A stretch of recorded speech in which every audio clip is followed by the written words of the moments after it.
Good morning, children. In this video, we are going to read another poem of your course book, Rain in Summer by H.W. Longfellow. Children, before we read the poem, you must know that it is not the complete poem. Rather, this is an extract taken from the poem with same title. In this poem, the poet wants to show his excitement and the happiness when the rain comes after a long summer time. He talks about how the drizzle and shower relieves him from the heat and dust of the summer. So let's begin. How beautiful is the rain after the dust and heat, in the broad and fiery street, in the narrow lane. How beautiful is the rain! How it clatters along the roofs like the tramp of hoofs! How it gushes and struggles out from the throat of the overflowing spout. In these lines, he is just mesmerized by the rain washing off all the heat and dust from the narrow and broad lanes of the city. In the next line, the poet speaks about how the drops of rain falling on the roofs give a rhythmic appeal to it. The poet compares it with the hoofs of horses with tramp. Children, tramp means here the metallic plate fit under horses' hoofs. He says the clattering sound of the rain gives the effect of the horses galloping and running in rhythm. Then he says that it gushes and struggles out from the spout.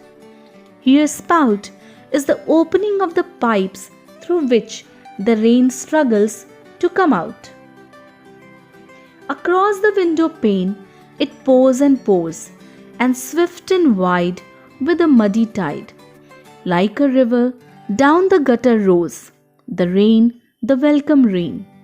In these lines, the poet describes how it looks like when it falls on the window pane, and how swift and wider the gutters look as they are full of rainwater and filled with mud.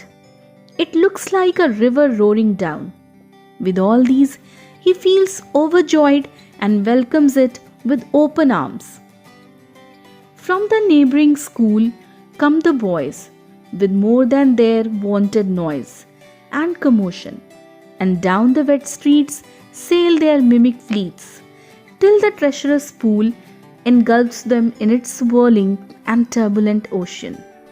In these lines, the poet speaks about the boys coming from the school, who are very happy to see the rain and run from their classes to the wet street, making noises and commotion, and sail their mimic fleets.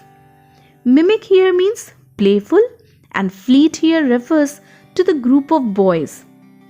The line says the boys walk in the rainwater in groups playfully, till the treacherous pool engulfs them in its swirling and turbulent ocean.